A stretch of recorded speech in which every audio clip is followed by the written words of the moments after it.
আজকে এই সমাবেশের দাবি অত্যন্ত সিম্পল। গণভোটের রায় বাস্তবায়ন চাই।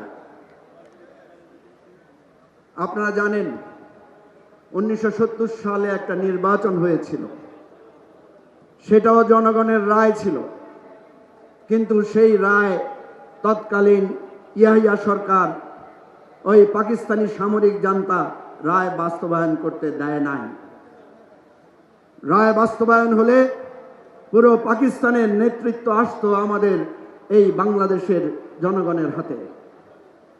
সেই জনরায়কে প্রত্যাখ্যান করা হয়েছে ক্ষমতার জোরে।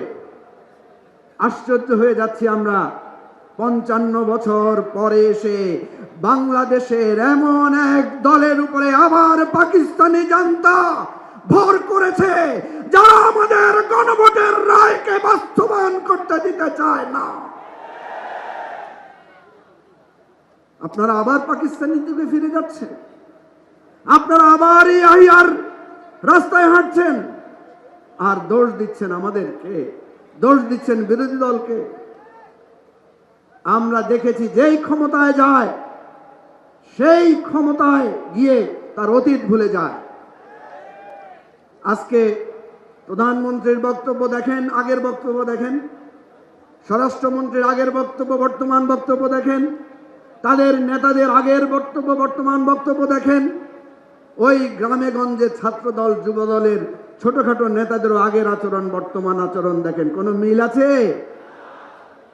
যাদের আগের কথা আর পরের কথার মিল থাকে না, এরা কোনোদিন জনগণের আশা আকাঙ্ক্ষার পরিবর্তন করতে পারে না। আমাদের স্পষ্ট দাবি, জনগণ স্পষ্ট করে গণভোটে বলেছে। আপনারা দেখবেন, খুঁজলে এখনো গুগলে সার্চ করলে পাবেন, আমাদের গণভোটের যেই ব্যালট ছিল, ব্যালটের সামনে লেখা আছে আপনি কি জুলাই বাস্তবায়ন আদেশের সাথে একমত এবং নিম্নোক্ত 4টি বিষয়ে আপনার মতামত হ্যাঁ অথবা না জানান। তাহলে জুলাই বাস্তবায়ন আদেশের পক্ষে মানুষ রায় দিয়েছে না? সংবিধান উপরে না গণভোট উপরে? সংবিধান বদলানোর জন্য আমরা কি করি? সংবিধান বাংলাদেশের মানুষ নতুন রাজনৈতিক বন্দোবস্তের যে ঘোষণা দিয়েছে, যদি সেই রায় বাস্তবায়ন করা না হয় আবার 71-এর মতো মুক্তিযুদ্ধ হবে, আবার সংগ্রাম হবে, লড়াই হবে, জীবন দিয়ে বাংলাদেশকে নতুন রাজনৈতিক বন্দোবস্তে আমরা প্রতিষ্ঠা করব। এটাই আজকের গণসমাবেশের প্রতিজ্ঞা। খোদা হাফেজ। বাংলাদেশ জিন্দাবাদ। আসসালামু আলাইকুম রহমতুল্লাহ।